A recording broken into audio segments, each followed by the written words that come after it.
And I see a fist coming towards me, which I thought was a fist. So I've turned it like that, and as I've turned like that, I was stabbing my arm.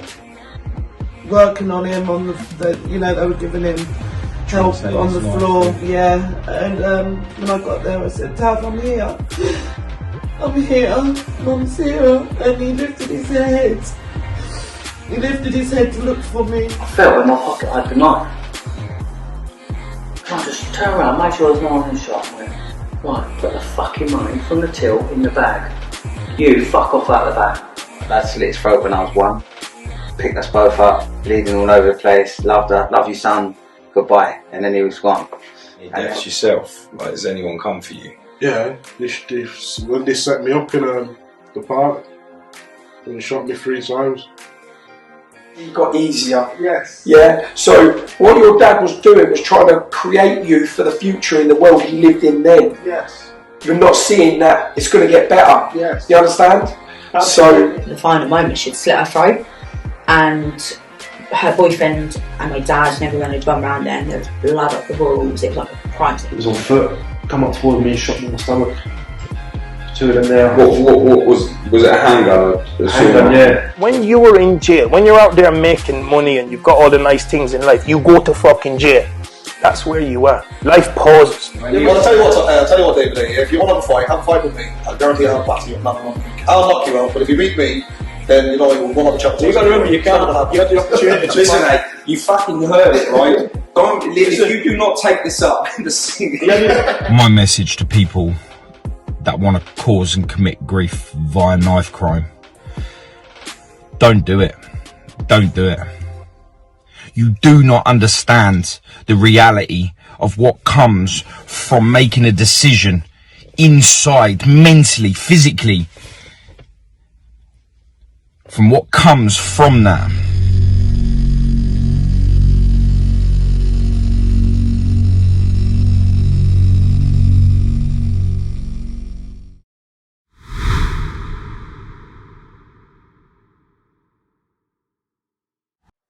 Hello everyone, how are you doing?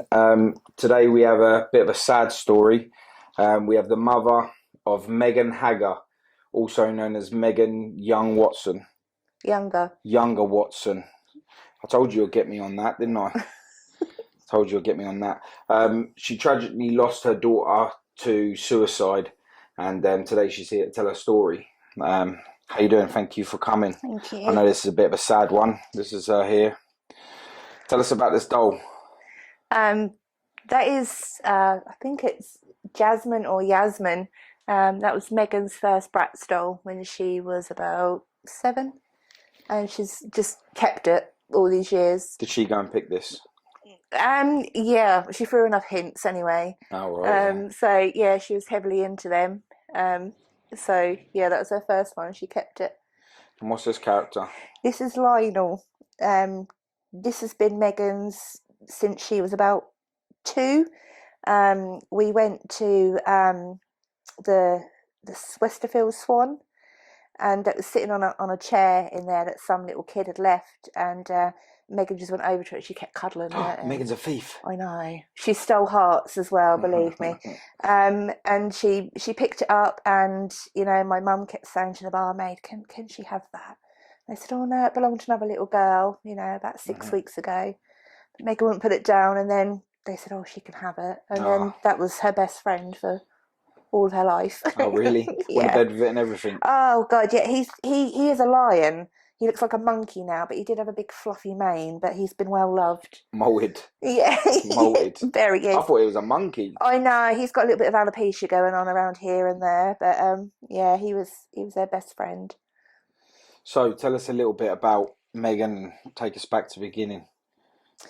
Okay, so Megan was born on the 13th of January, 2002. She was my first child, my only girl. And from the moment she was born, I fell in love. She was absolutely perfect, beautiful, beautiful little girl.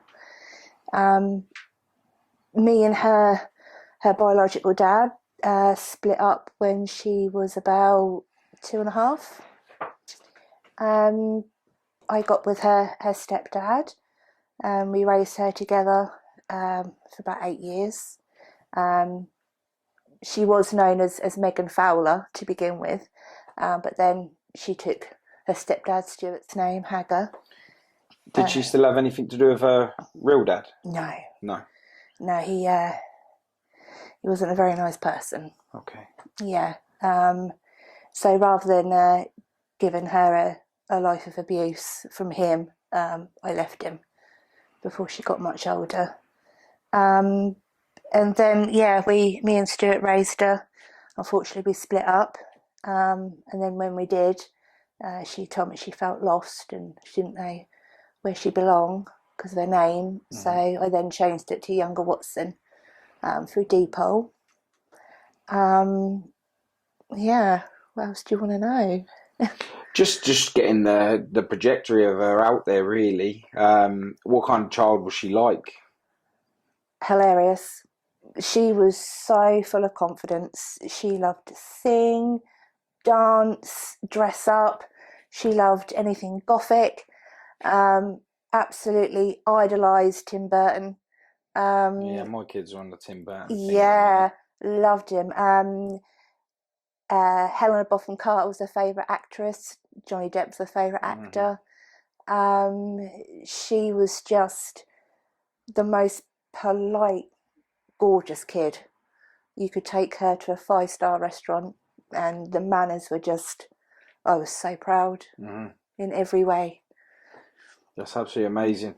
So, like, when did you feel like things started changing with your daughter?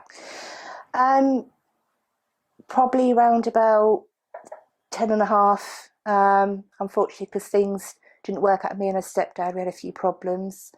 And I sort of went off the rails a little bit, hold my hands up, and that impacted on her insecurities and stuff. What kind of off the rails are you talking about? Sort of got into different relationships and, cheated a little bit here and there. And obviously I didn't give her the security that she needed. I lost myself, I then got with somebody else and had a son. Megan was around about 11. And that's when I noticed her change. So when she hit puberty, I noticed the change. She started rebelling a hell of a lot. And because I'd always been so soft, not give her any boundaries, she pretty much turned into a little bit of a wild child. Started hanging with the wrong people, started self-harming. She used to cut her arms quite badly. Unfortunately, that runs in my family. Mental health. I self-harmed as a teenager. Did she witness any of your scars and stuff that you'd done? No. She never witnessed any of it? No. So would you say that self-harming is like, it sounds like you're saying it could be like a form of, what do they call it, hereditary? Yeah. I mean, anxiety and depression run in my family, which they do in a lot of families. Megan had witnessed me having panic attacks, anxiety attacks. I took an overdose, which she remembered. So she'd seen me battle a lot of demons, and because I was mum, unfortunately, she suffered because of it, and I didn't really realise then, and then me and my son's dad's Jack, we split up, and then I moved back to my mum's over Maidenhall. Megan still attended Westbourne Academy. Then we moved into the area I am now, which was well known for the gang, and Megan got involved with those. We hadn't been there that long, probably about a year or so, when she got involved with one of the ringleaders in a relationship. The self-harming was still going on. I contacted social services and asked for their help because I said, I'm terrified for my daughter. I know that she's sexually active. I know that, she's self-harming. I know that she's smoking weed. By all this time, she was about 13. She was skiving off school. Although the school were amazing, there was one teacher in particular, Mrs. Cook, I think it was Mrs. Cook, I can't remember now. She was absolutely amazing, really supported Megan. They tried everything to get her to school. She even set up her desk in her office with a mirror for Megan, hair straighteners, Oh, really? A makeup bag, everything, just to say, right, Megan, all your stuff's here, and get ready when you get into school, just so you're here. They never gave up because she was so full of potential. So do you know, when you're just going back a little minute from when you was describing her, when she started projecting out in a negative way, was that just solely towards you for the multiple relationships that you've been in and out of? A lot of it, yeah. And then that escalated more once you'd tried to take your own life yourself. But did it increase more so then? Well, I tried to take my own life probably when she was about 8. So that was sort of before she really, started sort of straying from the good path. Did she know about that? I think she did. I mean, I took a load of tablets when I was with her stepdad, and obviously we argued about it because he'd known what I'd done. So obviously she heard everything. Kids hear things that you don't think they do. Oh yeah, trust me. I remember stuff from I think my earliest memory 3. So I remember it very, very clearly. And that has scarred me for life. And then some on. But your parents, they argue and they do all this, and they don't think that you are taking notice because you're in the front room watching TV. But that is definitely something that stays within you mentally forever. Absolutely. And sometimes you don't need to visually see something for it to be scarred into your brain. The voice is enough, especially the words or the volume of aggression that's within your voice can definitely lay down. So you saying that you suffered from anxiety and mental health too, was that the reason why your relationship was failed? I think so. I mean, I was brought up, where there was lots of alcohol abuse, my mum and my stepdad, and lots of violence, and stuff like that. You subjected to that? Oh, yeah, a hell of a lot. So with that in mind, I kind of, as Megan grew up, I was in and out of relationships. So I got you put men before me and all that. But what Megan didn't understand is I was trying to find that right one to give her security and the family that she deserved, and it didn't register in her head. She was too young to understand, as far as she's concerned. Mum was gallivanting about, and do what she wanted, and she was selfish. And, I don't think until Megan got older, she really understood. I didn't really know what I was doing at the time. I went completely off the rails, and the insecurity is a lot to do because how I was raised as a kid. I was incredibly insecure. And started my self-harming around about 9 and stuff, and felt my mum put a violent arsehole in front of me, and... So your mum done that to you? And so you literally imitated what your mum was doing what she was saying to you, that you'd put a man before her too. Really. The only reason why I bring that up to not a thing is because all of the podcasts I do, especially with people that have suffered with mental health and a poor upbringing, which a lot of the people who I do podcasts did have a poor upbringing, foster care, sexual abuse, things like this, they end up imitating their parents, whether they're in the wrong or the right. Of course. Yeah, it's so hard to step away from imitating the people that you're supposed to look up to, right? Mm-hmm. So Yeah. I've noticed a pattern with a lot of the podcasts and people that have struggled and got themselves in serious trouble, prison, Yeah. things like that, with their childhood, Yeah. and not realising that they actually turn into their parents. Mm-hmm. Yeah. And it's not until they realise that and come to terms with it that the changes is then come for them to make a difference. Yeah, sure. I mean, Megan's real dad, you know, was incredibly violent. He was something else. You know, he really was. And I thought, I don't want my daughter. She's two now. I don't want to get her much older, where that's going to start affecting her. I don't want to be like my mum. You know. Yeah.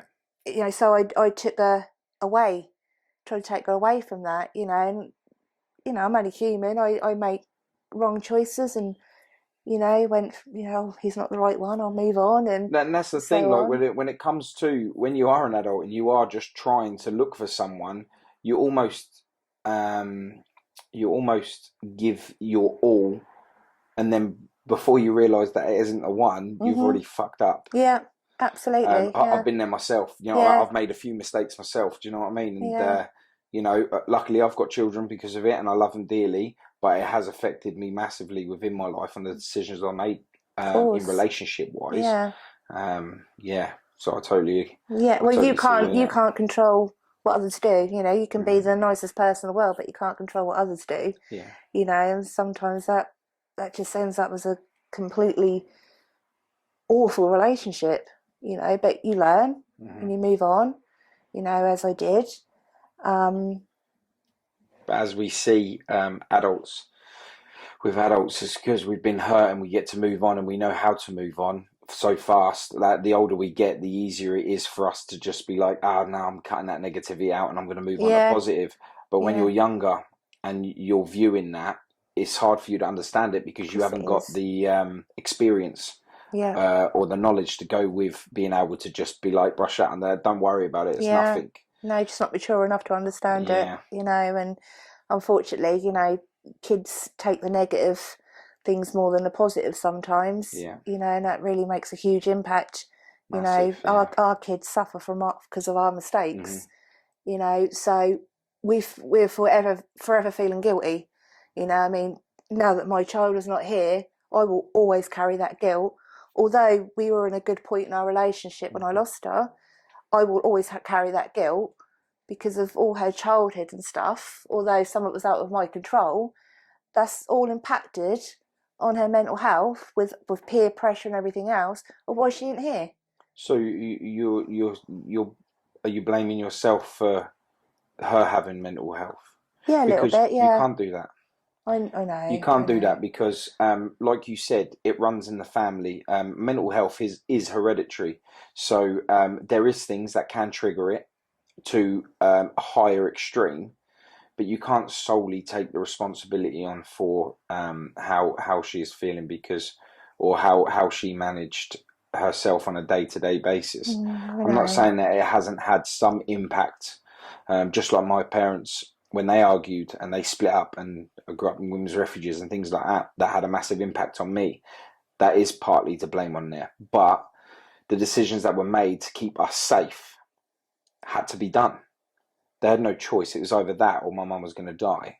You understand? So you done what you had to do to try and make yourself happy, thinking that the kids would also be happy if you're happy. But it's the same with parenting. It's just one of them things you have to learn every day. Yeah. You understand? It's just unfortunate for you. You don't get the opportunity to be able to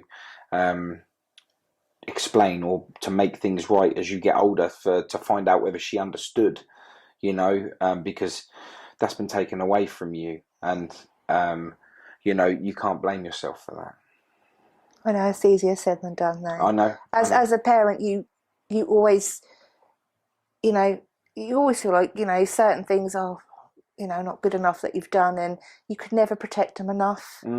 This is the thing, you know, like I say, you know, I try to, you know, find security, and it's not that I needed anybody. I just wanted to give Megan, you know, the love of a father figure and a mum, you know, something that I didn't have. I wanted Megan to have everything that I didn't.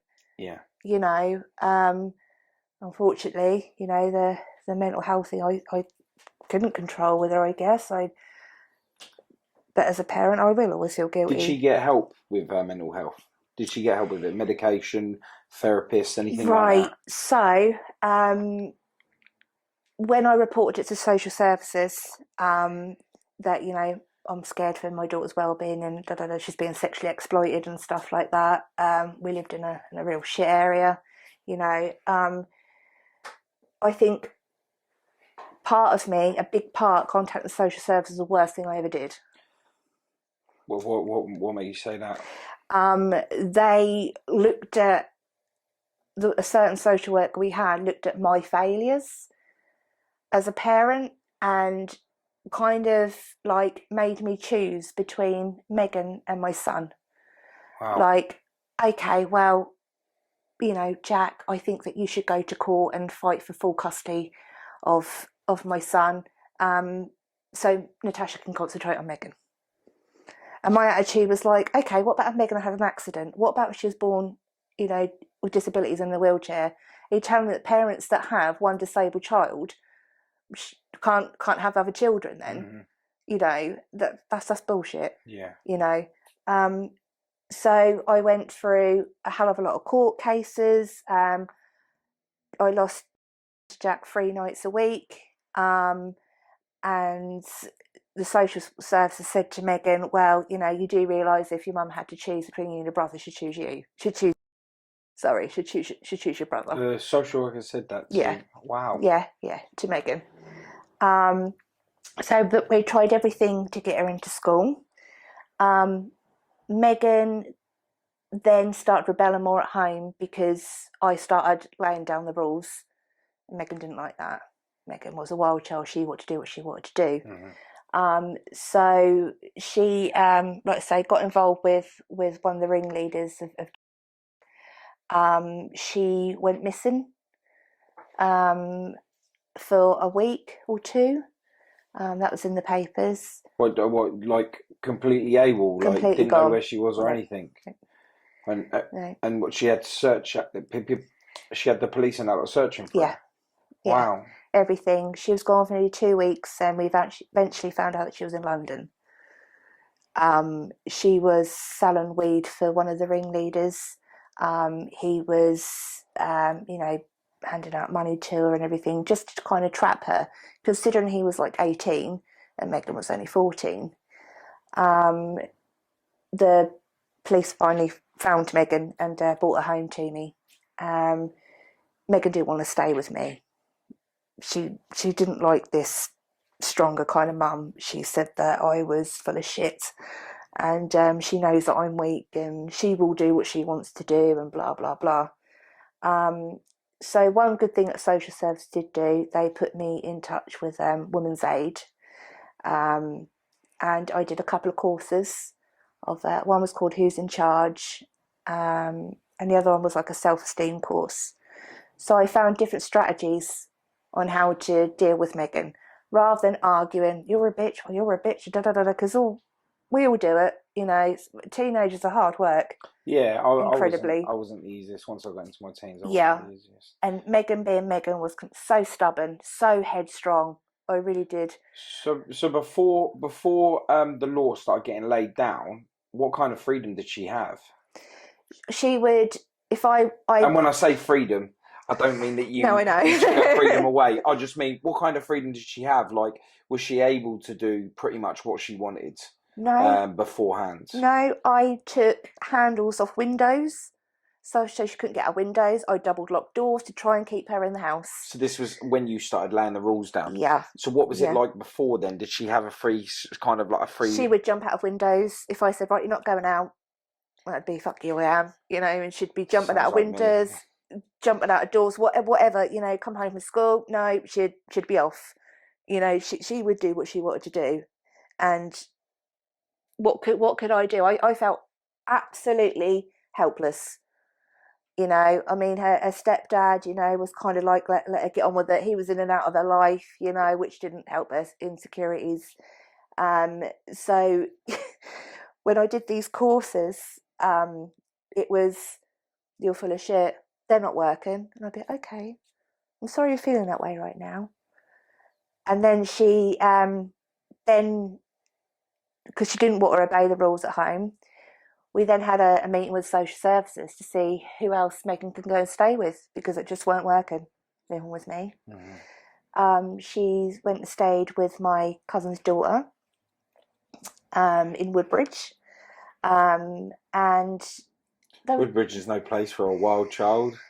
Well, not really, no. But, you know, they'd say, look, you know, go to school, you know, and try to get her to school and everything. And when she was there, she was amazing.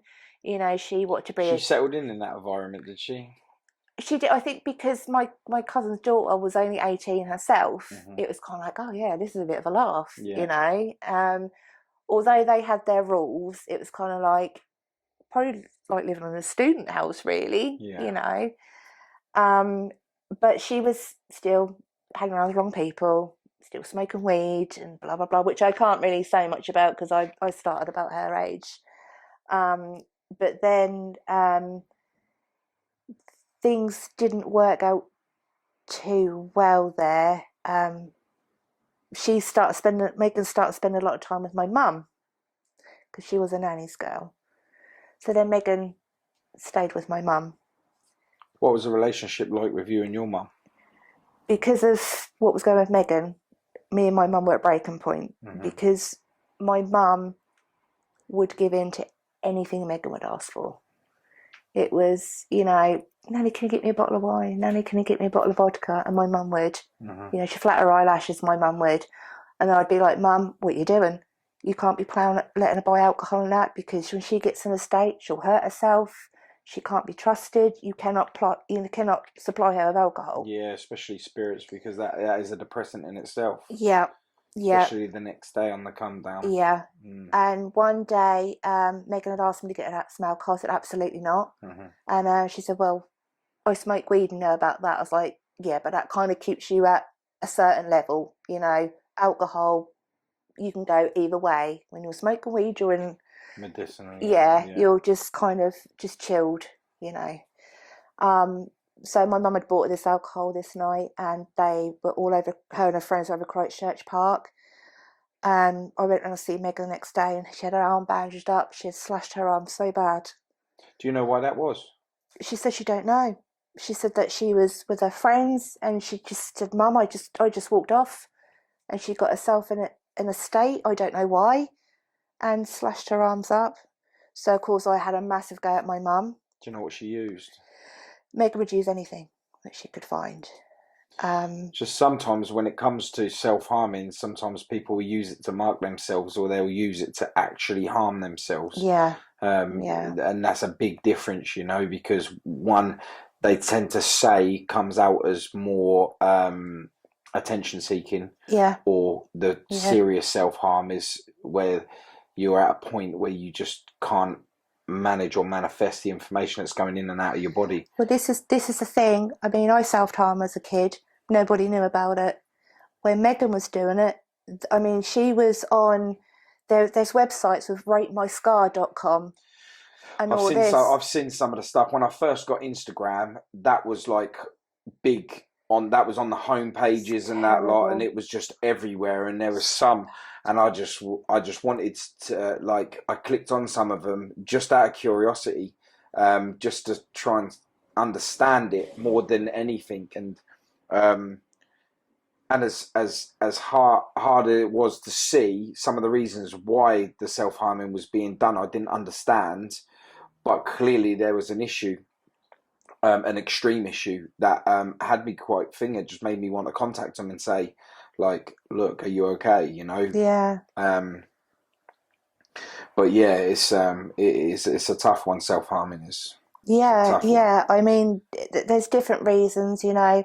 Megan used to get very angry. She'd lock herself in a bedroom. She'd get very angry.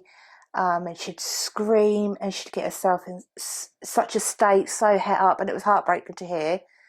you know, and then I'd just let her have to calm down. But I'd burst in her room before and she'd just be covered in blood, you know, and there's absolutely nothing you can do.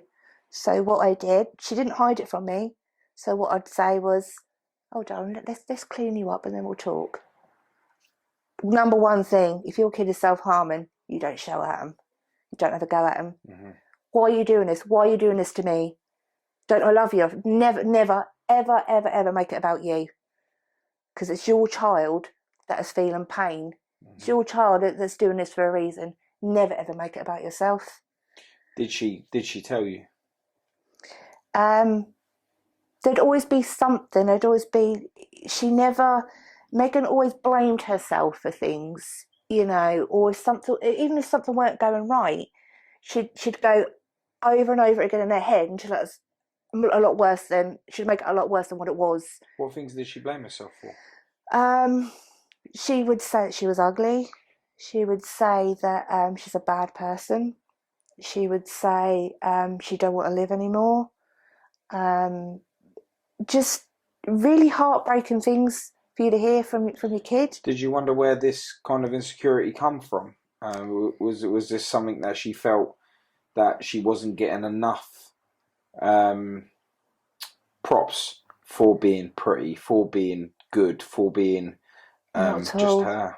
Because she was so popular, you know, and you can see, I mean, the kid was a stunning looking girl. Yeah, we have a lot of her friends to come into the studio to get tattoos for her. Yeah. Lady Amy, you know her, she tattoos you. Mm-hmm. But she does a lot of her friends. Yeah. And they all say nice things about her. You can't... Megan was... If you'd walk into a room and, you know, you were shy, she'd be the one to go over to you, go, hello, I'm Megan, all right, come and sit with me. She was... You could know her for 5 minutes. And fall completely in love with her. You okay?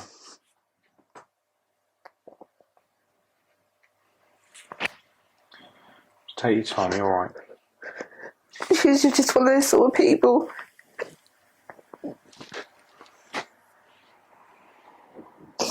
She was beautiful inside and out, and I don't think that she ever really saw that. What made you think such a bubbly, outgoing girl that would steal a room could suffer so much inside? I don't know. And the thing is, because she's not here, I'll never know. I'll never know. You must have loads of things going around in your head wishing that you did, or you could have the chance to ask all over again.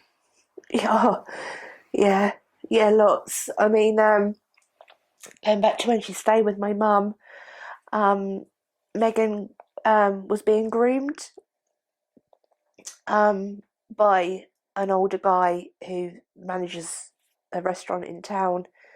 I found out from the school that Megan was being taken to school by someone in a white Range Rover. So I tried to question her friends, who is this and everything, questioned Megan about it. Oh, he's all right. Well, who is he? Oh, it's just this bloke I know, you know, he takes me and my friends where we need to go and blah, blah, blah. How old is he? 27. She was 15. Oh, yeah, wow. Yeah. And one day we had a meeting with social services at my mum's, because that's where Megan was staying at the time. And they said, we've just had a phone call. Megan's not at school. We had one of her teachers and social worker and somebody else. And my mum went, as far as I'm concerned, she's gone to school. She got on a bus. She went to school. Well, we're telling you no. We've seen her get out of a white Range Rover and get straight back in it again, and she's gone. And my mum was like, oh, he's all right. I was like, what? My mum knew. And she said, oh no, he's a nice bloke. I won't say the restaurant. He's a manager of this blah, blah, blah. And we went in there and he treated us all to a meal and blah, blah, blah, blah, blah. And I was like, are you crazy? You'll let mum, I can't have this anymore. Then we went away for a little holiday, and one of Megan's friends came to see her, who was a nice enough girl, but she was in a very abusive relationship. She was introduced Megan to completely the wrong people, which I'll never forgive her for. And what was I saying? So yeah, and this friend came and saw Megan, we were away, and Megan kept throwing up, but she wasn't well. Well, when we got back off the holiday, one of the teachers phoned me and said Megan's pregnant. By this gentleman. Well, Megan was in a relationship with a young lad who we thought the world of. He was going places, you know, to be a professional footballer. He was a real good boy. Obviously, Megan wanted a bad boy lifestyle, you know. So the school, you know, Miss Cook again sat down with her and said Megan was pregnant. So Megan was like, I'm keeping this baby, and I was like, well, no, you're not. So me and my mum at loggerheads even more. I was like, she's done this, she's done that, all in your care. So finally I convinced Megan to have an abortion. You know, I don't believe in abortion, but it was my kid having a kid, and she had a big future ahead of her. So Megan didn't want to talk to me, but the day of the abortion she phoned and said, Mum, I need you. Whenever, no matter what people say, whenever Megan was at an all-time low, she wanted her mum, because I was the only person that never walked out on her. I'd never leave her. So she had an abortion.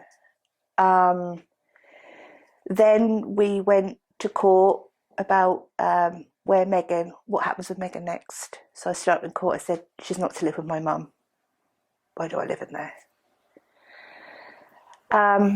So a few days after that, Megan, we had another appointment, and Megan got diagnosed at 15 with ADHD. That was going to be one of the things I was going to ask you. Did she suffer with any ADHD or anything? And just... Yeah, ADHD. Yeah. Now, looking at Megan's pattern growing up, she was very much like me, you know, and, you know, I'd say to her, Megan, you're always calling me a bitch and I've done all this, but you're following the same patterns as I did, get with the wrong crowd, doing this, doing that and everything. You haven't got to do these things for attention. You've got it. But of course, Megan, being headstrong, still did what she did. But yes, she got diagnosed with ADHD. And this was after she'd got the abortion, or had the abortion, and that. Yeah, it was after all that. So was it this boy? I think so. I think so. I would have hoped it was. You know, I mean, Megan had told me that she's been in situations with older guys before, and they've given this, they've offered her cocaine, they've done this, they've bought her alcohol, they've done this, but when they've tried to touch her, she's gone no and legged it. It's the same when she was involved with. She walked away from them. One of the bravest girls I know. She was like, don't want this lifestyle anymore. Yep, she was scared for a while, seeing the gang out on the streets and stuff, but she left. You know, she was so strong-minded and brave to do that. Yeah, I mean, to step away from a gang mentality, whether it's the one that you're saying or any other one, London, anything, stepping away from a gang, that does result in some serious repercussions. So for her to you know, stand up and be like, no, I'm off. That is brave, you know. Yeah, completely. So where do I go now? So yeah, the ADHD thing, the walking away from the gang. Not so long after that, I got a phone call from one of her friends saying that Megan had taken an overdose on Bobby Robson's bridge, the big white bridge. We heard. I got told she'd taken an overdose. Why did she choose that place? The Bobby Robson Bridge meant a lot to Megan. Whether she just thought it was beautiful. I think that's because obviously it's a great imitation of the one in London. Okay. You know. Yeah. But when she was feeling down or she wanted to go for a smoke, whatever, you know, with her friend, she liked that bridge for some reason. I don't know why she thought it was beautiful. Did the overdose come as a result of her losing the baby or her having the baby aborted? I found out after that. She liked a girl, and the girl she liked was listening to rumours from this other girl. This other girl was shitster and da da da da da. Megan ended up feeling a bit of, you know, whenever Megan felt down about herself is when she'd hurt herself. So I think whatever was going on there just impacted on her. Unfortunately, Megan had overdosed on all of her ADHD medication. So Megan was very, very poorly. She was in hospital for a week. She was very poorly. She was hallucinating.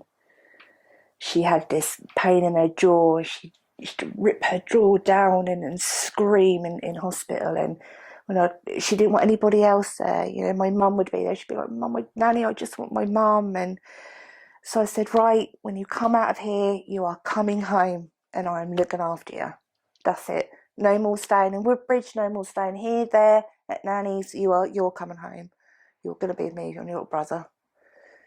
And Megan by then had realised, because I'd done these courses, that there were no bullshit. They really, really helped me. Mm-hmm. They helped me parent so much better.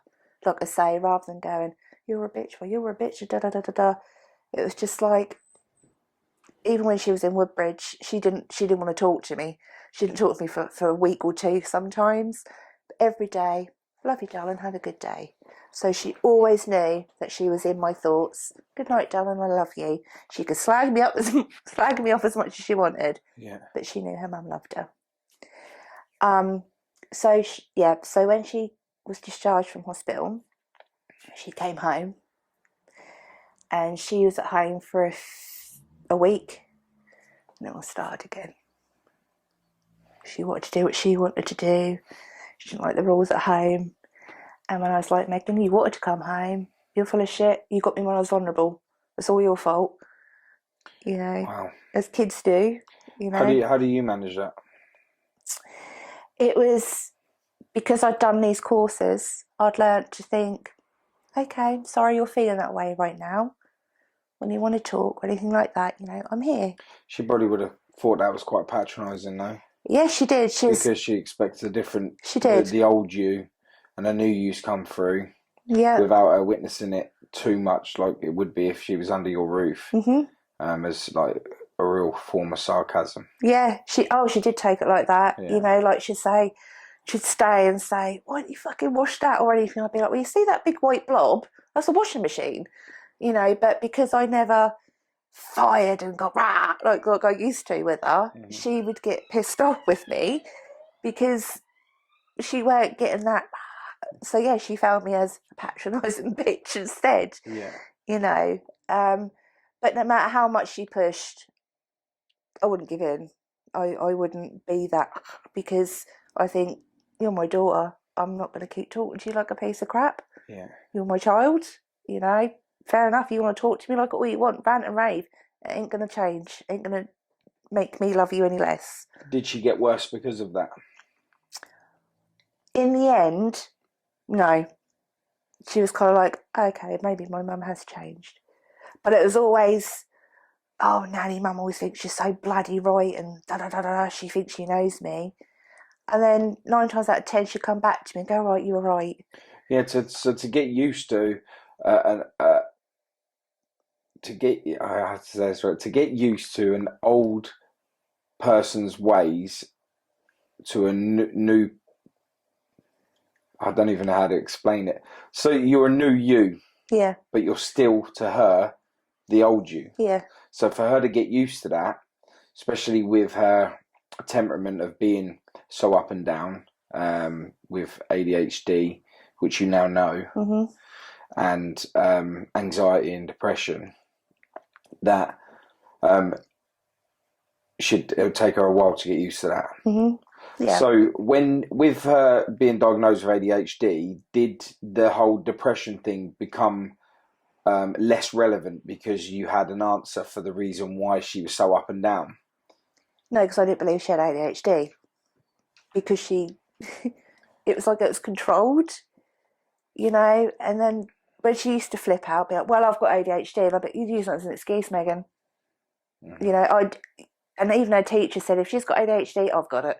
I was like, "Yeah, that all Megan's tendencies, you know, although they were a lot like someone that would have ADHD, with her, like I say, it was controlled.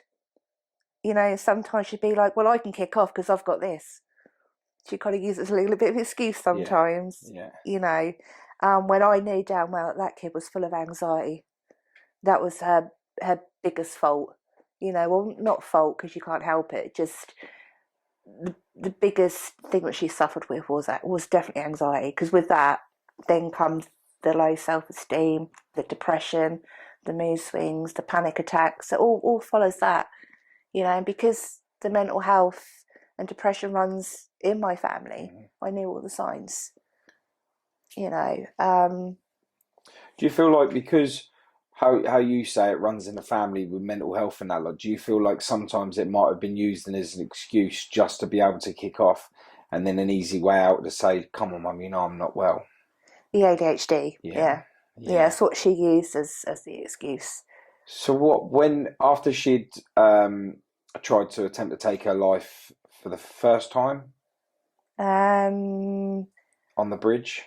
I think it was probably actually the second time. Oh, really? But when she did it quite a while before that, when we were living at my mum's before I moved to, you know, the estate where the gang and that was, she did it there, and she'd gone missing and left a note, you know, just saying she was really sorry, she couldn't do this anymore, and I had a phone call from one of her little boyfriend at the time, bless him.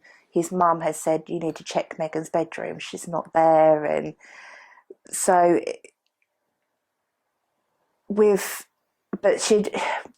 although she'd said she'd taken pills, we didn't find any evidence. But the police did pick her up in town, pissed as a fart, falling off a push bike. And she came home to me, and obviously I looked after her. So when she took the big overdose, it was the first, like, although she'd self-harmed, it was really big time alarm bells going, because how poorly she was.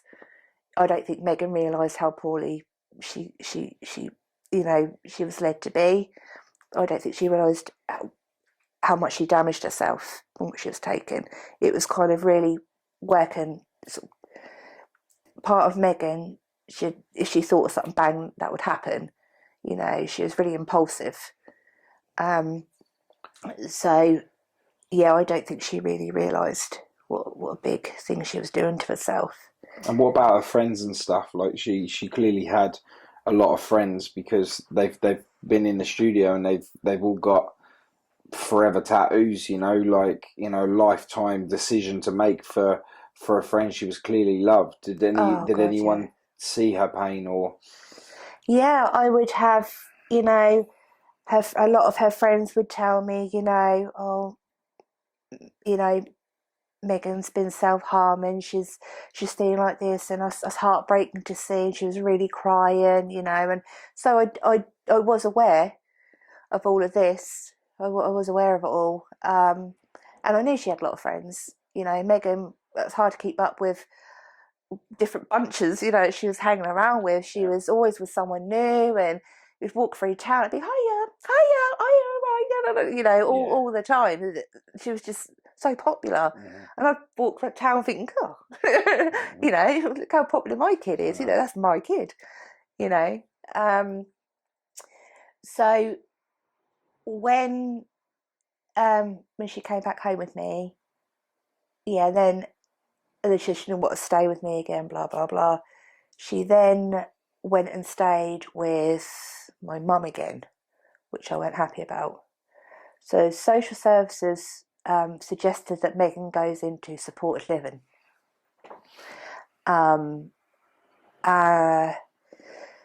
So Megan was offered Christchurch House, a room in Christchurch House, supported living. You know, there's people there to watch over her. You know, kind of like the YMCA. You know, and although a big part of me was like, this is horrible. My kid's going into a hostel. You know, it's not where I really where I wanted to be. But because it was supported living, I felt a little better because I know it should have someone to talk to, and they're trained, qualified people. So Megan got a room in Christchurch House. She was so happy about that because, you know, I'll get my own flat and I'll do this, I'll do that. And Megan wanted to be a tree surgeon for years when she was younger. Anything a man can do, she can do. Yeah. You know, she's got bigger balls than most men that she knows, and blah blah blah. And then that changed. She then wanted to get into drama, so she enrolled at college. Sounds like she was into a lot of drama. Oh, absolutely. My dad always called her a drama queen. She'd be, well, you're a drama king. So yeah, she enrolled at college, Suffolk College, for drama course. So started seeing a little bit of a change in Megan. She was growing up. She was becoming independent. The girl that she took an overdose over, she was in a relationship with, and she came out and said, "Mum, I'm gay." And I went, "Okay." Do you felt like you knew? I was like, and she was like, "You're not even shocked, are you?" I went, "Nothing you do shocks you, Megan. I don't care if you fall in love with a tree, as long as it loves you and it respects you. I don't give a shit." She's like, "God, you're just so cool about things. Like, you've been brought up with lots of gay people in your life, so." Yeah. And I'm not being funny, Megan. You're a soul searcher. I don't think you're bisexual, gay, or straight. I just think you're a soul searcher. So, do you think her being coming out gay was her just sampling the water, or do you think that she actually was? I just think that it didn't matter to Megan. She soul connects with your soul. If she connects to you as a person, then you'll have her heart. She was that sort of person. She was a very free spirit. You know, she didn't gender type or anything like that. You know, she was a pretty cool kid. But unfortunately, her relationship with this young lady was very volatile. She had ADHD as well. Their arguments and stuff were terrible. You know, there was violence now and again, and stuff. Physical? Yep. Yeah. And I started putting a bit of a wall up against her partner, you know, and said, you know, I didn't agree with the relationship. And she knew it was just because of the way that it was. There was, you know, a lot of aggro and stuff. Even come to the point where they had banned her partner from Christchurch House. She wasn't even allowed to visit her because there'd been so many things kicking off. One day, there was something else with Megan. A friend that I've known for a long, long time. He was in his early 30s. Megan was still 15. He sent her a picture of his dick, and he'd been friends with us all her life. She was 15. And he was 30. Yeah. Yeah. And we found out about this. He lost his job, everything. This is like 30, yeah, 30. Sending a picture of his dick to a 13-year-old. 15. 15-year-old. Yeah, she was almost 16. Yeah. Wow. Yeah, considering that he was a friend of her stepdad and they'd worked together. So he'd known her since we got together when Megan was 2.5. So yeah, disgusting. How did you find out that he'd sent a picture of his dick to her? He had got good friends with my son's dad, and he was even best man at his wedding, and his partner had gone through his phone and seen that he'd sent this picture to Meghan.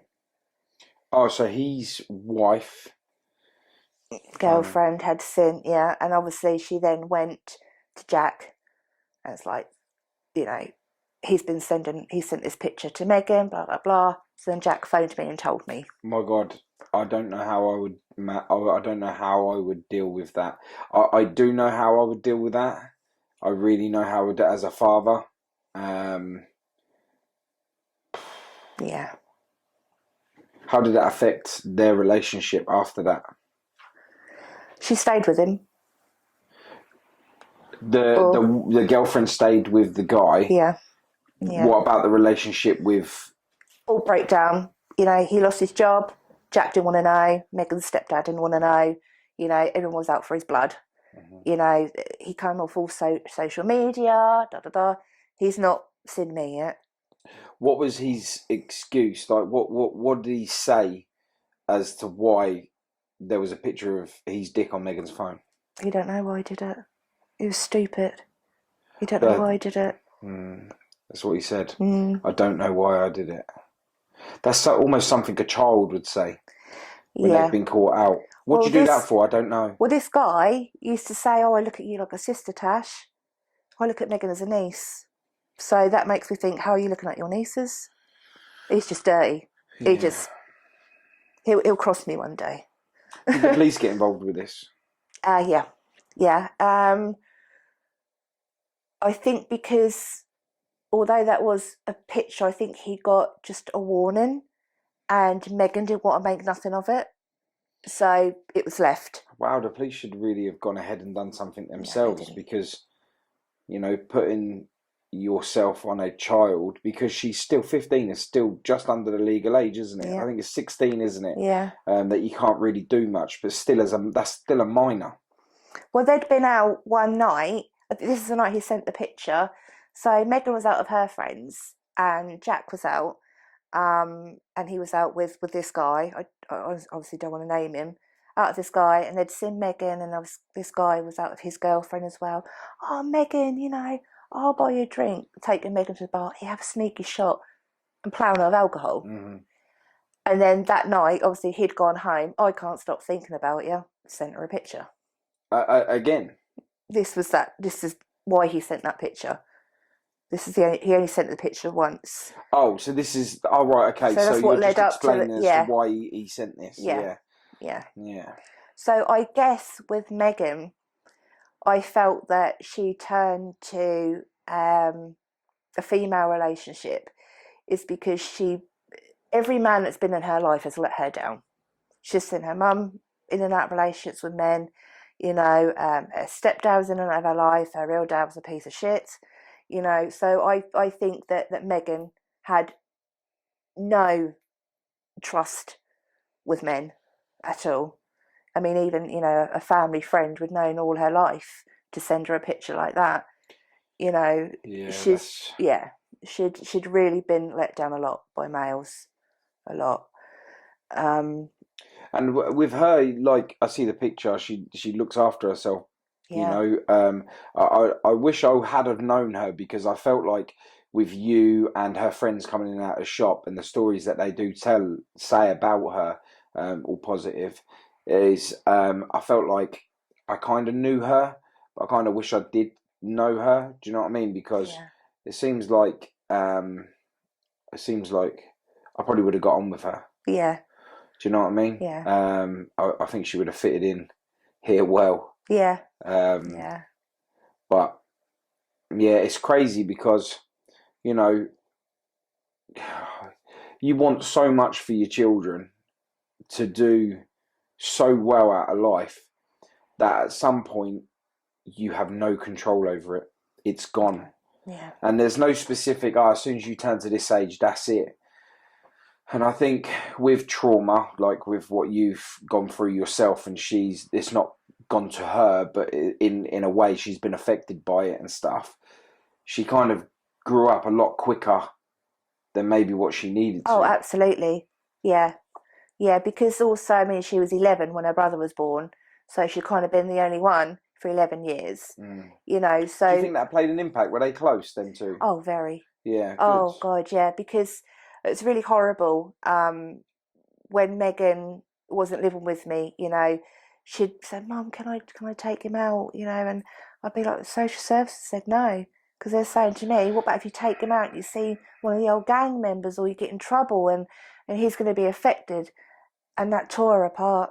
Did you put anything into play with social services to try and make that happen for her? She had to have me with her or someone. She wasn't allowed to take him out on her own. And I think I did go against her. There was a couple of times she went out and took him sort of just over Christchurch Park, and you know, and she'd never see any harm come to him. But then again, Megan was the sort of person, you know, if someone was, you know, begging in the street, she'd go and sit with them and say, "Oh, are you all right? Yeah, I'm Do you want right. a cup of tea?" She would put her life on the line for people. People came before Megan. But you know, when you said that, you think she turned to being gay or bisexual. Bisexual? Would you say bisexual or gay? Yeah. When She still liked attention from the boys. Yeah. So when she turned to being bisexual, because you say that she'd been let down by every guy, and the one time that she tries to put herself forward to trust a male figure, whether it be a child or an adult, to a way where she could bond with them, it was taken away from her. Yeah. She wasn't allowed because her mum is saying she can't because of the rules that's put in place by the powers to be. Mm-hmm. So there's many aspects as to why she rejected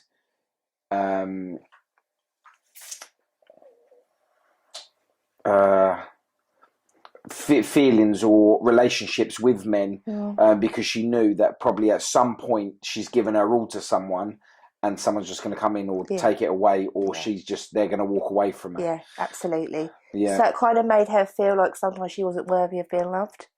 By a man. Yeah. By a man. Yeah. Because it was me and her. I mean, you know, we'd go out together, and you know, she'd see her friends and people say, "Is that your sister?" She'd be like, "No, it's my mum." You love that, didn't you? Well, yes. But yeah, you know, especially when people say, "Oh, she's beautiful. She looked like you." Thanks. Yeah. You know, I raised a completely adorable little girl, you know, and she always will be a little girl.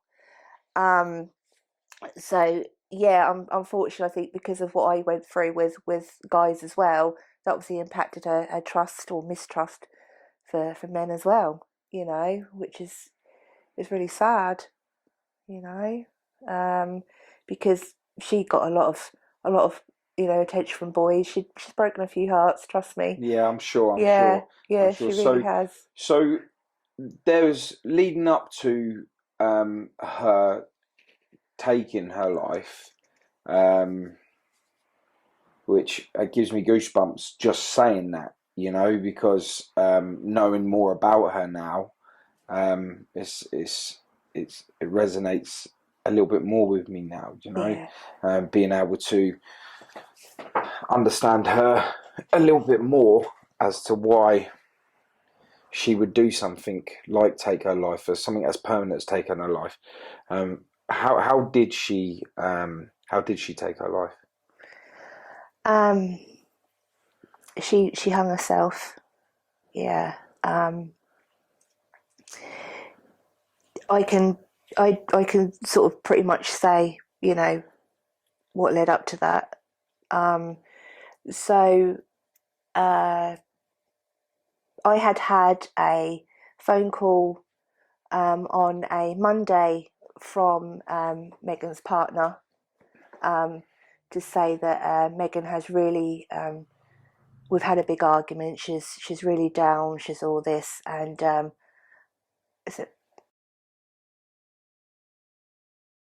the manager of Christchurch House is threatening to kick her out. And I was like, you what? He can't say stuff to someone like Megan like that without me there. Without, you know. So I basically phoned him up, said that I was unhappy. I want a meeting. So 2019, on the 14th of February, on a Thursday, Valentine's Day, I left work. and met Megan and had a meeting. And my meeting was about me saying, you can't make those decisions. What's happened? So Megan and her partner had a big argument, and when Megan gets how she does, the whole world will know about it. You know, she'll scream, she'll shout, she'll have a panic attack, she'll crumble. You know, she's like a temper tantrum. You know, she really does, and sometimes it's heartbreaking to watch because she can't control it. So that had happened, and the manager of Christchurch House had said to me, I have other residents to think about and the impact that Megan's making on them when she's kicking off. So he said that she needs more help than what they can give her. So he said, why couldn't she come home? I explained. I said, look, Megan's thriving right now. She's doing her driving lessons. She's got a steady income. She's going to college. She's thriving at college. You know, she's doing fantastic. Our relationship is the best right now, than it's been for a long time. Okay. Well, I'll make my decision and I'll tell Megan tomorrow morning. Okay. Then me and Megan went up to her partner's room because Megan had a horrible room in that place. She was in the attic. There's no cameras on that floor.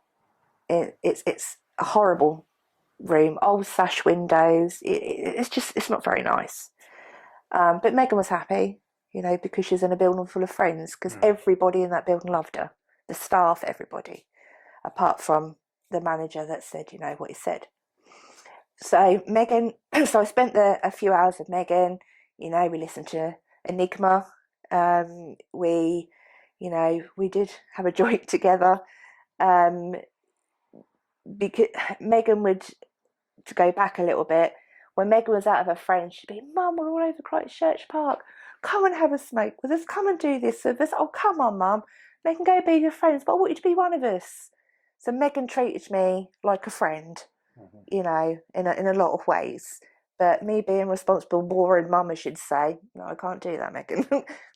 You know, that's not good. So anyway, yeah, going back to that day, we'd had a joint together. She was, you know, worried, anxious about whether she was going to be able to stay in the building or not. Anyway, so I left her, gave her a big cuddle. Friday morning, Megan phones me. Mum, guess what? I'm allowed to stay. You're the best. I love you. I can't believe it. You've saved me and blah, blah, blah. Like, oh, Megan, that's brilliant. What are you doing? What are you going to do tonight? I'm going out celebrating, motherfucker, were her exact words. I was like, right, okay, well, be good. You know, why don't you come around Sunday for dinner? You know, bring your partner. Okay, I will. And me and her partner had words. You know, she knew exactly how I felt about her, but I was like, you can talk to me as well. I'm not going to take sides. Yeah. But, you know, this is still my child, you know. Anyway, so everything was all right there. So she'd gone out. Saturday morning, about 10:15, there was a knock at my door and I was upstairs. And my partner had answered the door and he came up and knelt beside me and said, babe, it's Megan. That's what he said. She passed away. And I didn't believe it. So I went downstairs and screamed at the police. They've got the wrong person. So what had happened that night, now I know.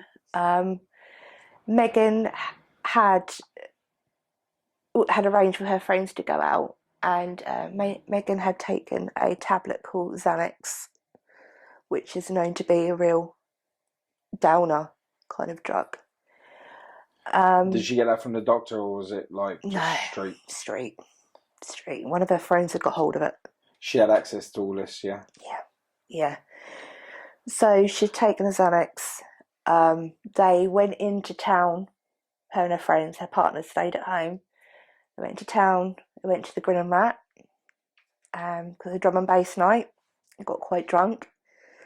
well, toxicology says different, but she'd drunk. Her and her friend went out the back for some reason, and there was someone getting mugged. A lad with about 5 guys on him, trying to take his trousers off him, everything. Megan, being super Megan, runs in there, tries to get all these guys off him. She got pushed to the ground, cut her knees. Police were called. They can give a wrong the date of birth. Then they noticed there was a party going on in some of the flats behind the Grin and Rat. So Megan went to this party, went in with another one of her friends, and I've been told that, you know, there was cocaine supplied, more alcohol. Megan at one point disappeared, and someone told me, you know, what happened, that they heard noises behind a door. The guy that had the tenancy in the flat got into the door, and Megan was against a wall in just her underwear, and a boy was pulling his trousers up. So Megan came out of there in a state, crying to her friends, saying, "I think I've had sex. I don't know what I'm doing." Megan said that, yeah? Yeah. So you're saying that she was raped? Yeah. Yeah.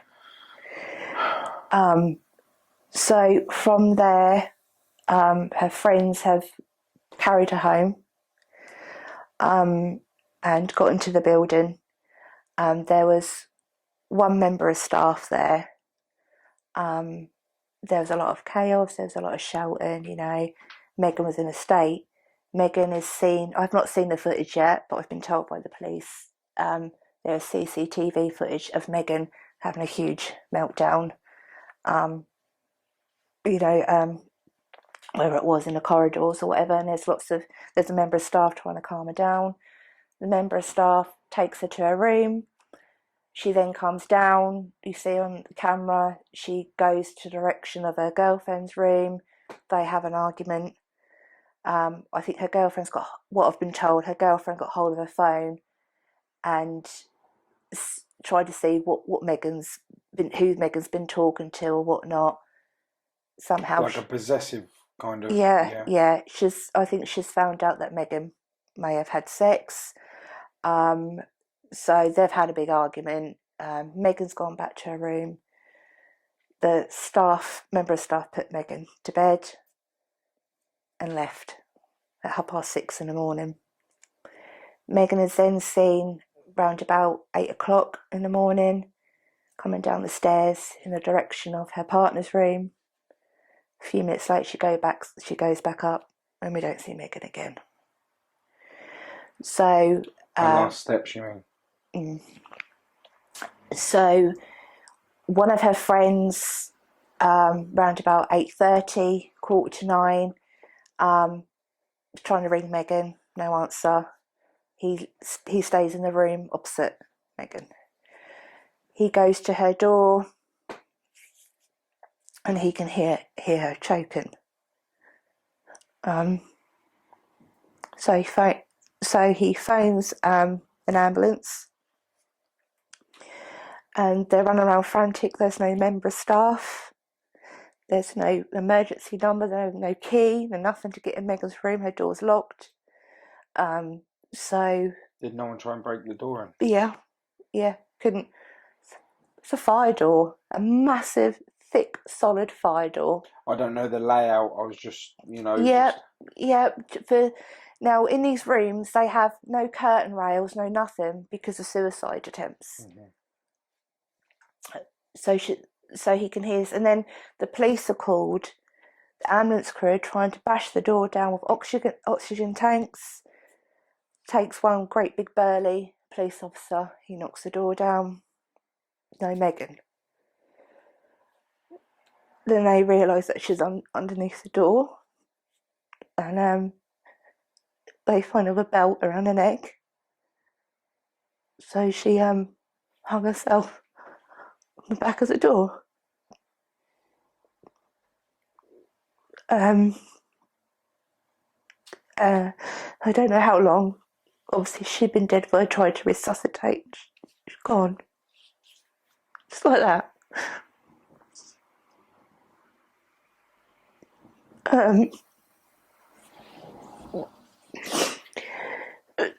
So I found all this, obviously, I pieced it all together over time.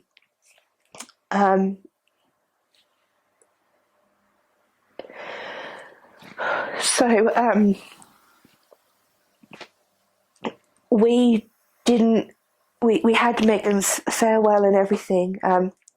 Obviously, the in-between bits, I obviously had to go and identify my daughter. And I didn't believe it was her. It was. And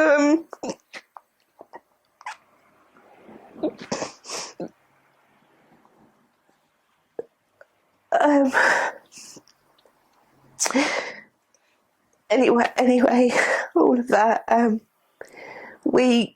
Megan's body wasn't released.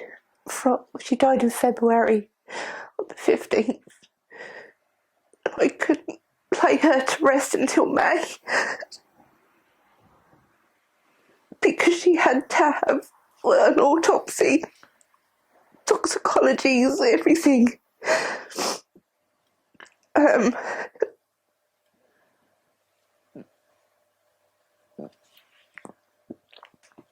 We had an amazing send-off. We had a beautiful church. Everything. Everybody wore something red because that was Megan's colour. She was known for red false nails and her red lipstick. We had a singer. When Megan was a baby, I used to sing the first time ever I saw your face. So we had a singer sing that. We had beautiful white horses wearing unicorn horns because she loved unicorns. And I didn't want her in a coffin. I wanted her in a basket, like a Moses basket, because she was my baby. She was my only girl.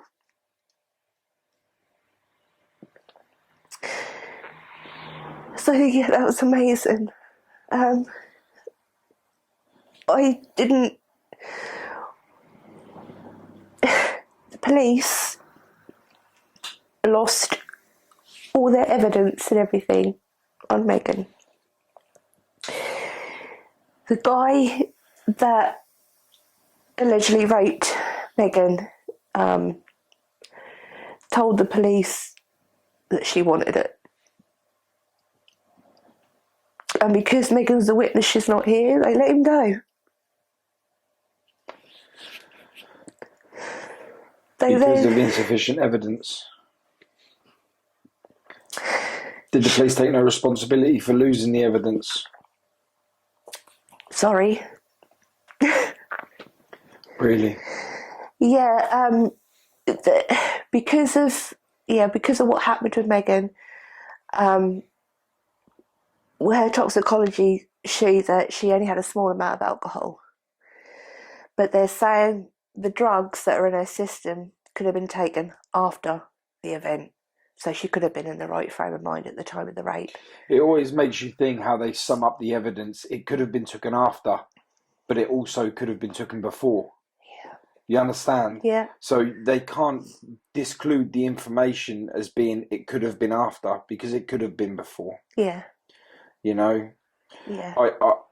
I think we'll talk more about this afterwards with what I know that you can do to push forward for historic cases and things like that, you know.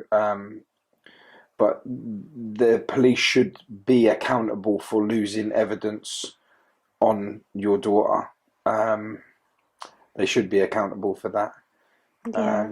Because it's not right. No. Evidence is crucial to any investigation or any case that is put forward to them. Yeah. Is the most crucial part for anything to get justice out of it is evidence. Of course. Yeah. Um, yeah. However, they said they had to reopen everything, and the guy, it's quite funny actually, the guy that raped my child, because I believe that he did, he was, there was a warrant out for his arrest, and he was caught on the way back from London doing a drugs run. So, and because he was brought in for questioning for what happened with Megan, they searched his car and found all these drugs, so he's gone to prison for drug charges. Not the first time. He's well known to the police to be a nasty piece of work. So whether or not I can, make a case for the rape, I don't know. My main goal at the moment is to sue Christchurch House.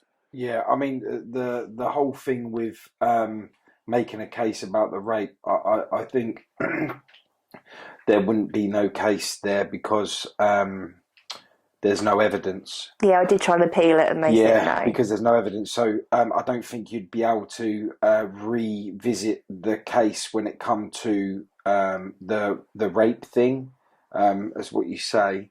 But the negligence from the evidence being lost, you can make a case for. Yeah. So you can definitely, not because you'll have it in for the police, just for future other people.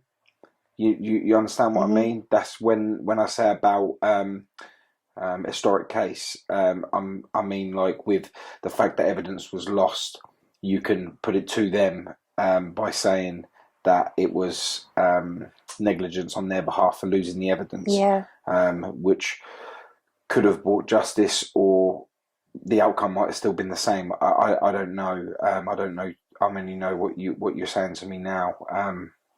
But that someone should stand accountable for losing evidence. Yeah. Well, I got told, that they had to retrace their steps and start again. Is what they did. So Megan would have been gone. Has been gone for 3 years in February. It was February this year. I can't remember if it was February or May, but it was this year that we finally got to go to court for the coroner. To obviously say exactly what happened to Megan, how her body would have locked down, and so I've waited 2 painful years to finally sit there. Obviously we were in lockdown. I sit there with screens in a courtroom and hear Christchurch House say what I've just told you. Now, in the case, when there's a vulnerable young adult, there is in that state, because obviously she was in a real state and had this attack. 2 of the main protocols to do are to phone management and phone 111 to get medical advice. The guy didn't do either. And this was a guy that was in charge of Christchurch House at the time. This is the guy, yeah. So how he was describing his job when it was his turn to talk in court, he sounded like he was a caretaker. They asked what his responsibilities were. Oh, to check that everything's locked up, to do this, that, and everything. So when I was allowed to ask a question, I said, "You're a caretaker?" He said, "No." I said, "So you're a fully qualified support worker?" So he said, "Yes." And I said to him, "So you would have known, reading from Megan's notes, all what had happened that week?" And he said, "Yeah." I said, "Knowing what she'd been through that week, knowing what state she was in, and you left her?" He said, "Yeah." And Well, I said, did he know about her past attempts of suicide as well? "Yeah, it's all in her notes. records. Everything is there." When you're taken in and you've got responsibility over young adults, even if you're a police officer and you're known for taking your life, if you're in the cells, you'll be in the suicide cell where you're kept an eye on. There's someone that sits outside, at all times, and it has to be that way. Yeah. How did they not get looked into for not keeping an eye on her if that's his job in a house that looks after This is my people? question. This is my question. So, considering on that Thursday, 2 days before she took her own life, there was a meeting held with management to determine whether or not she's allowed to stay because she needed extra support. So knowing all that, and you're put in charge of a house full of vulnerable teenagers, not to do those two main protocol things, you just leave your shift and go off willy-nilly. What did he say he was doing instead? Well, his shift had finished. Oh. It finished. Did he do a handover sheet? No, there's no handover. There's no. That's not 24/7. Oh. Okay, so when he left, when they leave, their shift finishes at 6:30. No other member of staff on most weekends don't come until 1 o'clock. So on a Friday and a Saturday night, when kids are going to be their most vulnerable because they're going to be out drinking, smoking, taking drugs and everything, they're left to their own devices. When we put our faith in social services to put our kids in somewhere where they're supposed to be looked after, and now she's dead. And so when the coroner stood up and said, the thing is, because those two protocols were missed, we just don't know if Megan would still be alive. We do not know because them two things were missed. That's in black and white. I've got the report with me. That's in black and white. So you have a case from just that? I have a case. There is so many people that have hurt and let my daughter down. So many people. And clearly I want them all to suffer.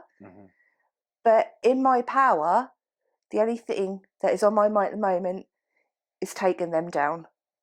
Because if he would have strengthening up their program by getting them gone and putting something else in place. Yeah, because the house is clearly needed. For if they never had that house, she would never have been able to have somewhere to go where she would have felt things. So the house is needed. It's just the structure that's the problem. Absolutely. I mean, you're telling me, that they don't have curtain poles. They don't have certain things. Yeah, when they're adapting the premises that these young adults are living in for not being able to commit suicide, and then she managed to find a way. There's a hook on the back of a door that is strong enough to hold a person's weight. I mean, Megan weren't very big. She must have been 9 stone at the most. She weren't very big, but that should be able to hold a coat, a couple of bags. How did she manage to put herself up there? They found a stool.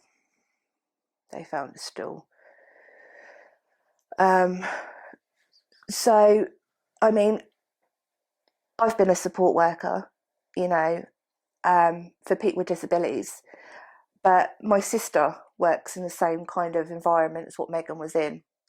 And she was just like, how could you leave your shift, seeing what you've just witnessed a kid that's really vulnerable and in that state, and you go, not even say, right, okay, can you make sure you stay in her room with her tonight?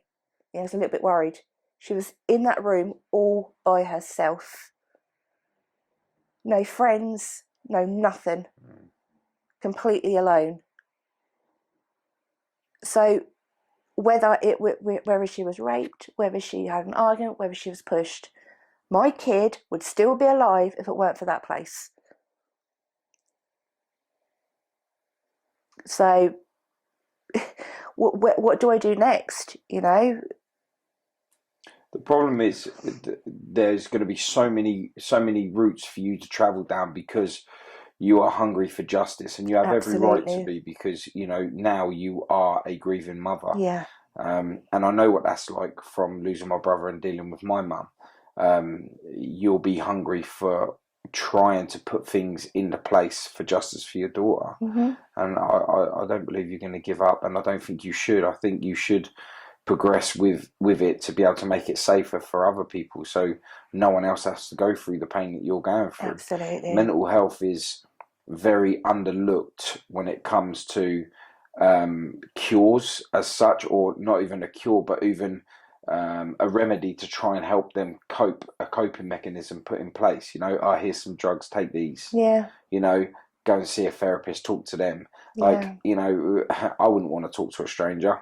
No. You know, why would I indulge myself in telling a stranger the most things that destroy me as a human? I'm not going to do that. I'm not going to do that Absolutely. at all.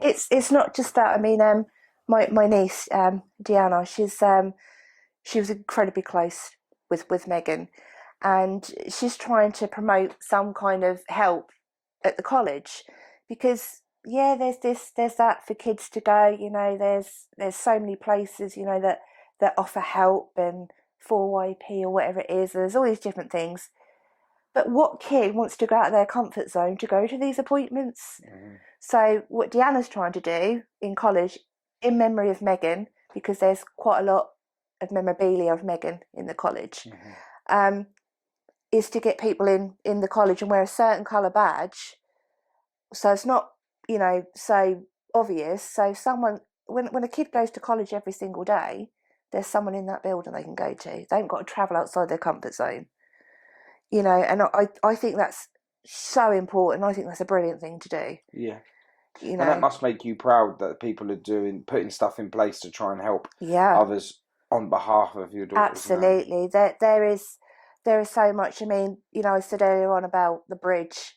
You know, we had, this is quite sad, we had a huge memorial thing down there for her. People would go and put pictures down there. You know, it was always so beautiful, full of gifts. Yeah. I don't know if you saw that someone has taken it all down. I did see that. Yeah. Was that? Did you ever contact the council or anything to find out if any of them did it? Because I had this problem with my brother's memorial. They allowed me to do the lamppost outside the studio, which has been there for the last 4 years. Yeah. 4.5 years.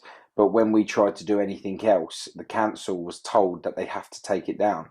So they take it down. Okay. So I would recommend that you contact both the council buildings down there to find out who's doing it, because you see the guys that go around litter picking and stuff for the council. It's them that take it down and they have to do it. It's their job. Otherwise, they'll lose their job. So I know what you're thinking, that people are destroying it and pulling it apart, you know, and they're just ruining her legacy, what's left of her. But contact the council, because there's something could be more purer there. That's the reason why. Yeah, I think what made me think, oh, is it them? Because all her things were there for like 2.5 years. Yeah. You know, nothing touched or anything. And then this one day, obviously, everything's gone. So the following day, me and Megan's auntie, my best friend, we went down, put a few bits up, you know, put a little notes up saying, please have respect for those that are grieving. This is Megan's thinking spot, you know, made it look really pretty. Just one little bit. Less than 24 hours, it's gone again. It sounds like to me it could be the council. That's disgusting. 100%. Absolutely 100%. But the thing is that I didn't get is why. Like, and you know, you don't own that spot.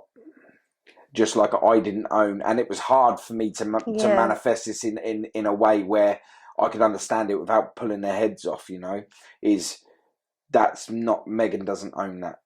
No, I know. Her spirit's there, but she doesn't own it. And other people, as much as you want to make that a sacred place for her, they don't want to see that. And that's really hard. It's so hard for me to get that into my head when I was putting up murder posters and the council. I put them up one day and the council just come along and take them down. I'm like, fuck, what are you doing? Do you know what I mean? Like, how do you dare? Like, we're looking for the result here. Do you know what I mean? And they was like, sorry, the council told us. I contacted the council. The guys come down to my studio and they were really, really nice guys, you know, and they really, really like turned around and said to me, you know, I would do exactly the same. But unfortunately, we all have to answer to somebody. And the town doesn't want that look. No. And it's really sad because, it really is. you know, just like Megan and my brother, they lived here. They are a part of Ipswich, and they are now a part of history in Ipswich. Mm-hmm. You understand? So Yeah. how the fact that because it don't visually look right, but to you it looks beautiful, but to them it's an eyesore. Yeah. And that's really hard because that is all you have. Just like all I have is the flowers outside. You understand? Yeah. Yeah. Well, we're just, I've been talking, to family and everything anyway, and we've decided we're going to move it anyway. Because although Megan loved that bridge, she had a lot of dark times there. That's what that was the next thing I was going to say. Yeah. It might have been her spot, but remember she went there when she was at a negative spot. So for me, I feel like now knowing her a little bit more, that was probably a place where she was deciding that it was time for her to end her life there. Yeah.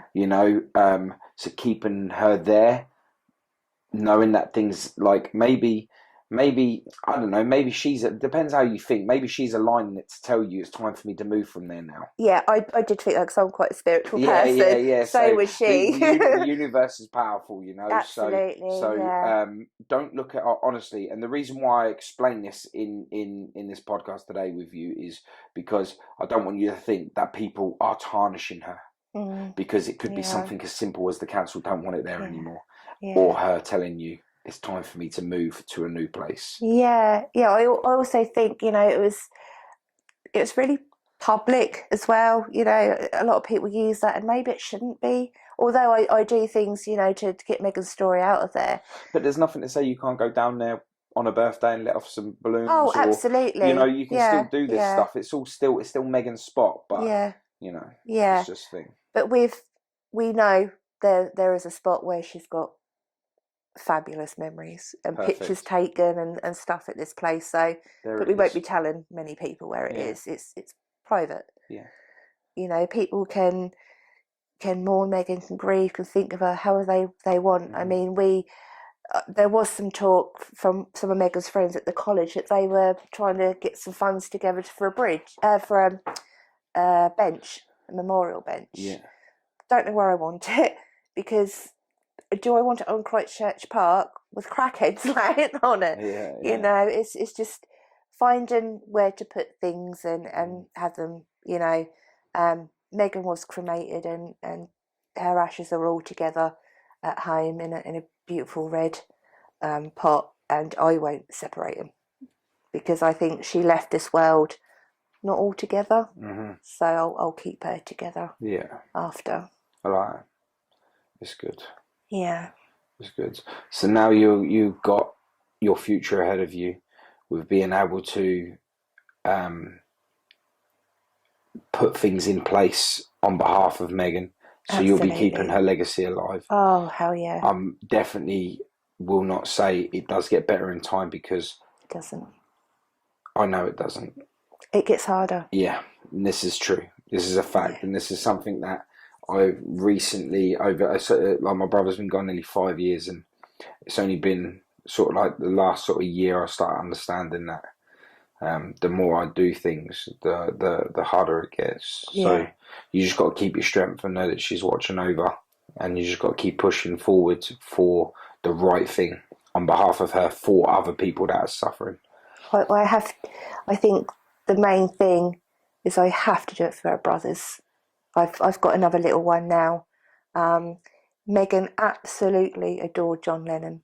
He was her hero. She loved everything he stood for. So when I fell pregnant and found out I was having a boy, we called him Lennon. Nice.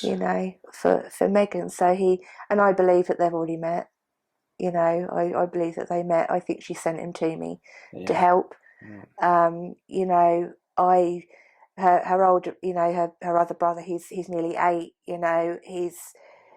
Megan was everything to him. They had such a good relationship. So I have to, by her, protect those boys and live for those boys and do everything I can to make sure that they don't go down the same paths. Yeah. I will do everything that I can, and because I owe it to Megan. I owe it to her. You owe it to her, and you owe it to yourself, and you owe it for the boys. Yeah. Now you're wiser in this with mental health and that lot. Now you're delivery on the way that you proceed yourself through their upbringing, I'm sure is going to be a lot stronger. You'll be a lot stronger, and you'll be able to help them and direct them a little bit more. Because when she was going through her troubles, you're also going through yours. But now you've got grief, which is more than trouble. But with that, you'll be able to think wiser when it comes to the boys. I think so. Megan used to say to me, you know, I don't know, do I? You know, I'm just a kid, ain't I? And I'd be like, well, you're my firstborn child. I don't know what to do. You know, I'm learning from you like you're learning from me. You know, and I think that's a real, you know, with us parents. You know, it's so hard. You know, to get inside their little heads, and you can do absolutely everything. You can give them the world, but like you said earlier on, sometimes I don't blame myself. There's peer pressure. You know, there's like I said about the website with comparing scars, you know, stuff like that. Mental health now, I think, is worse than what it's ever been. I don't know if it's because we're more aware of it now because of social media and stuff, but the amount of kids that I hear are going through things that she went through is absolutely horrendous. Yeah, well, the internet does put you in direct contact with more people like that, you know, so the awareness is greater. I think the problem's always been there, but the fact that we're more aware of it now is a big thing for mental health because I think the statistics for mental health is, I think it's 1 in every 4 people, I think it is. Yeah. One in every 3 or 4 people suffer with a form of mental health. Yeah. So, that's big. Yeah, and we can't see it. No. You know, I was walking. I mean, I don't ever see myself going to, you know, pubbing in town, clubbing in town. Because the last time I did anything like that, my daughter was with me. You know, and I walked through town the other day, and I could feel myself crumbling because although the thing is, no one can see mental health. You know, there could be another mother walking down the street that's going through the same as what I am, but you wouldn't know because we don't wear it, do we? You know, it is, and a lot of people don't admit that they've got problems because they're too ashamed or they don't know where to go or anything like that. You know, and that's heartbreaking in itself. You know, it really is. But people tell me, you know, oh, you're so brave. I don't know how you do it. You're so strong. I'm not brave. I'm not strong. I'm a mum. And I love my boys. And I love their sister. And they are the reason. It's them that keep me going. I'm only human. You know, I hurt. I hurt every day. You know, but a mother's love is the most strongest, and a dad, you know, but a mother's love is the most powerful thing out there, you know, and to have that taken away, that thing that you love more than anything in the world, is just, you know, when people say to me, I can't imagine what you're going through, and times that pain by a trillion, you know, because I can't tell you how it feels. It is something that I can't believe that I'm going through, and every day is a struggle. Every single day, when one of her friends is pregnant, or you know, they're getting married, or my little girl's never going to do any of that, never, and that sucks. When people say, "Oh, you know, my kid's a pain in the arse," and they're doing this, I think so. Good, you know. I wish my kid was here being a pain in my ass. You don't know how lucky you are. You know, my only little girl. I'll never see her get married. You know, so I don't want people to think that I'm brave and strong, because I'm really not. I hurt, really hurt, and it will never go. So the only thing I can do now is just keep breathing, keep going, keep going, keep going, and be the mum that my boys deserve. Because that's all I've got left.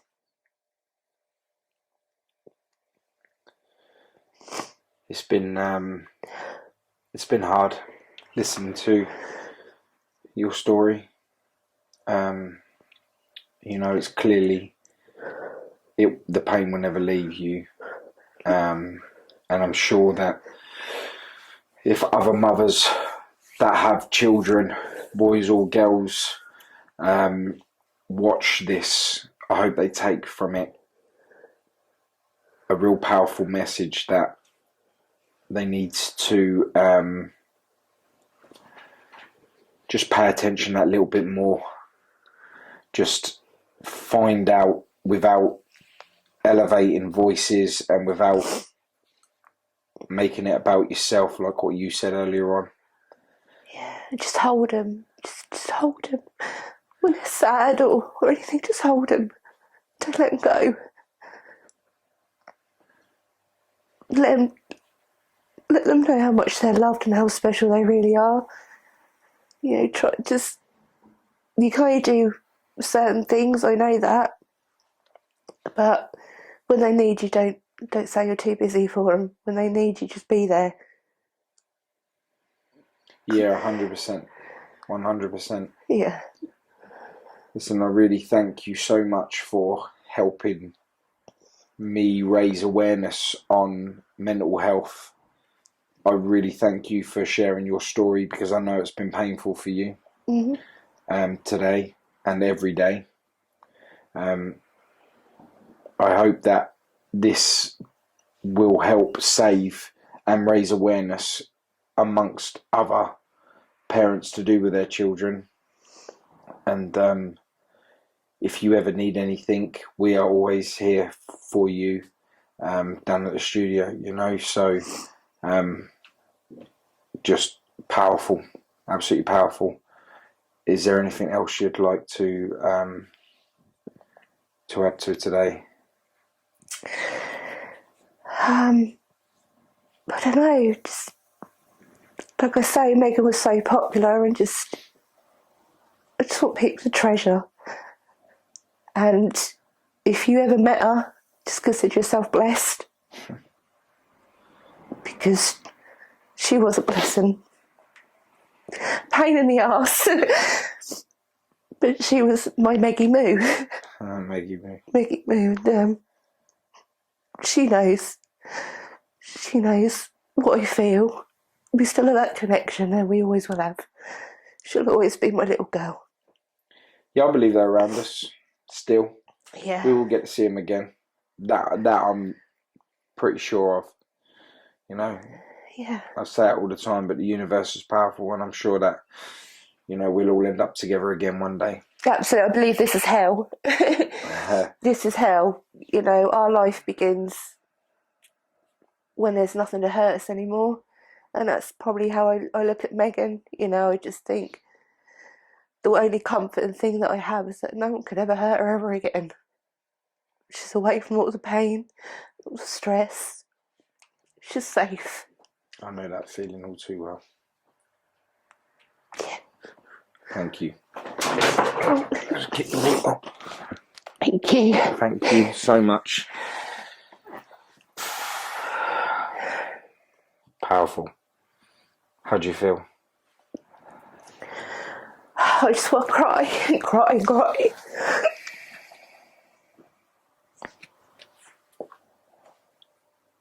I just wish that it would have been easier.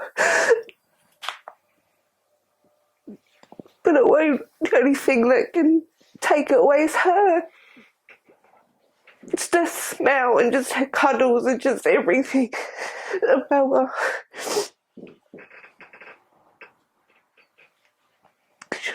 She was so fucking funny. It was, the things that she liked, the Mighty Boosh, and, you know, she liked weird things. It was just she's such a funny little girl, so clever and bright, and God, we used to love debates. I absolutely love them because I'm so stubborn and she was stubborn. I'm right now. I'm right. No, well, you're right then. Why this, that, and that? It would analyse everything that each other was saying, and we were like two peas in a pod. Just sort of words right out of my mouth. Yeah. My friend said that once. He was just like, "Oh my god!" It's like Megan's over there. Megan's there. It's like having two of you in a room. We're just. So sometimes I get angry at her because I think, "Why did you give up? I haven't. How dare you? Why should you have the easy way out? I've got to battle everything now." Have you like? It's so similar to the way that we're thinking now. Have you had that like, why? Yeah. Yep. Yeah, I get really angry with her. Don't you see what, like I say, don't make things about you, but That's crazy how you say that. Her taking the easy way out. I'm sure taking your own life is probably one of the hardest decisions that she would probably ever have to make. Because from taking tablets and that before, you can have a little pullback from that. But when you take a class A overdose, hanging yourself, throwing yourself off of a bridge, throwing yourself under a train, you know, all things that I've been in contact with people in their lives where each person has been taken in that format. It's to be at that point in your life where you have to take your life and it be for real. I don't think she was meant to. I get visions in my head of her, you know, and being like, "Oh God, no," you know, "God help," and just she can't get down. I have pictures of her can't get down, and so that's even worse. I think the same with Dean. You know, I just think the last thing that goes through her head is, "Oh, I don't want to die," you know, and there's no stopping it. And I think that enough, that in itself is enough to make you go crazy if you overthink it too much. I mean, you can analyse it until the cows go home. It's what they say, but unless you're at that point in your life where that is the final thing for you to do, us on the outside that will look at her like she's stupid for doing it. It was the easy way out. You're a coward, all of the above. But for her, oh, I do argue that with me. Don't get me wrong. I do think, and then I think, wait a minute, how many people do you know that don't actually go through with it? You've got to be hell of a, and that's another thing that makes it horrible as well. To think she must have been so alone and so desperate that she'd even contemplate doing it. what was it was something I was meaning to ask when you done that on our final walk to her committing suicide. You said she took a walk in the direction of her girlfriend's room, and then she then come back. Do you know what the words were said there between them? Because that was the last spot that she went to. Yeah. Even if you're in that frame of mind when you really need someone, they go, "I ain't got time for this right now. Fuck off." Even those simple little words would have been enough to make her go. If she's in that, having a come down, if she's in that frame of mind anyway, then there's those words that you hear from when all you want is like, "Please, I'm sorry," you know, like I said about if your kids ask you for your help and you go, "I can't, I'm busy right now." When you're in that frame of mind and you need someone, and if you've heard that negativity, that would have been the last thing that went through her head would be those words. You know, that a lot of people that's known Megan for years and years, I think Amy has been affected more than a lot of people by Megan. You know, it all came out that she loved Megan. you know, they nearly had a little thing going on there. And I talk, she still texts me now, and I'm just like, I wish Megan would have got with you. I think she'd still be here. And Amy had a lot of problems herself, but she's, you know, I think she'd have been good for Megan. I think holding her in her heart is the only place you can now. And, you know, as much as we want to look at the future like it was still able to happen, unfortunately for people like yourself, my mum, we only have dreams left. Yeah. Memories. Yeah. And it's your job now to keep her legacy alive, because that's all that's left. Yeah. And it's your job to make sure that the boys fully understand the kind of legend she was. Absolutely. Yeah. Brilliant. Done well.